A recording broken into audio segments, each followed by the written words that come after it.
Elhamdülillah yıllar sonra ilk defa dışarıdan ezan sesi duyuyorum.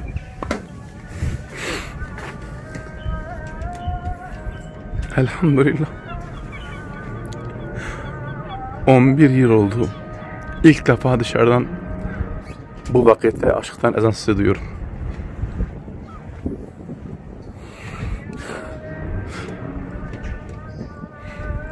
Elhamdülillah.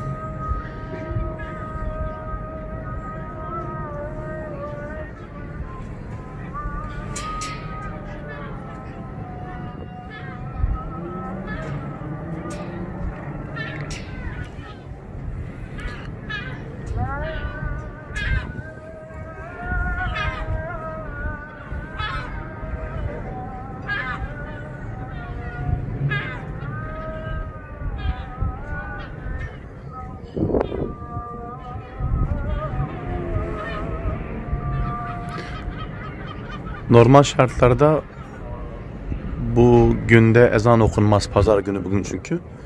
Bazı camilerde sadece cuma günleri, cuma namazında ezan okunmasına izin veriliyor. Ben 11 yıldır buradayım. İlk defa cuma namazı, cuma günü dışında ezan okunduğunu görüyorum.